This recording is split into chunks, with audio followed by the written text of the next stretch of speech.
Let's talk about solar decommissioning. What are the critical environmental and regulatory considerations that a commercial property owner often overlook, and how does New Life ensures compliance when it comes to solar decommissioning? Solar decommissioning, as it relates to compliance, first has to start with whether it's a ground mount, rooftop, or carport.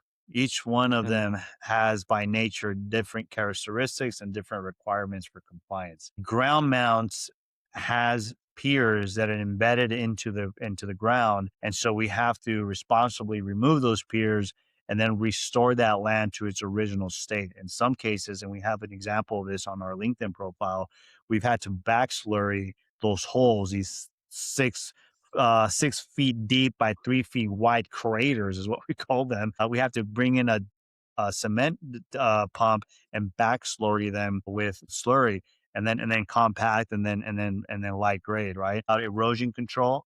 Think about wastewater prevention control. Think about the proper disposals and runoffs. Very much different than just thinking about responsibly recycling the solar panel. I mean, that's like the baseline, right, of proper decommissioning compliance. But there's more to that. It can also be prevailing wage. If this is a school that is being funded by public funds, you need to make sure that you're complying with prevailing wages. AHJs have their own requirements. They especially on ground mounts, they're a little bit more involved than it otherwise would be on a rooftop. On a rooftop, it's always a roof risk kind of uh, filter first, right? Ultimately, you have, you know, thousands of pounds of weight on a roof that is already aged, and so we have to make sure that the roof is being properly protected and respected. And then on the carports, a lot of times we have these encased concrete cylinders where the structural Mhm. beams sit. Well, guess what? How are you going to take that out of the ground, right? Like you jackhammer and break it down, baby. And now you got to dispose of that concrete and cement, Mhm. responsibly. And if you're in a school, most carports where they're in these public entities, right, like schools, you have to have noise control. You got to have dust control, and then there's ESG requirements, right? Where are we tracking the bill?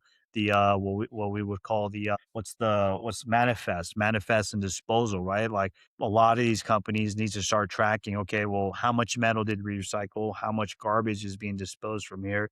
How many tons of cement, all of those things. And then, of course, the solar module, which again, most people always just assume that it's just a solar panel. And guess what? The solar panel is a freaking can of worms in and of itself, right? Because you have monocrystalline, you have catamine. Now we're dealing with these laminate, roll off. They come in these rolls, and you roll them out, and they're basically bonded to the interface of the roof. And so now you have to go in there and scrape these things and deal with the remnants, and then obviously disposing of those with a company that's R2 certified. We're seeing recycling facilities starting to pop up left and right. We found a few who have, presented themselves at a recycling facility only to find out that really what they're doing is they're holding the panels in a huge, yard somewhere, and they're using those funds to then build out their recycling capabilities. And it's like, hold on, like we need to be able to provide our clients within 60 days an affidavit that these panels are being certified to be destroyed, so that again we don't find them at grandma's house, which is a little bit more Mhm. unrealistic at bulk, right? When you're doing thousands of panels, but probably more along the lines of like you're not just sending them to a third world country and sending, I'm charging my client. Think about this: if I'm charging our client thousands of dollars to recycle a panel, and then I'm selling them to a third world country for thousands of dollars. Well, what a conflict of interest, right? What an ethical kickback nightmare that you're creating there. And so it's multifaceted. It's not just recycle the panel responsibly. It's a little things.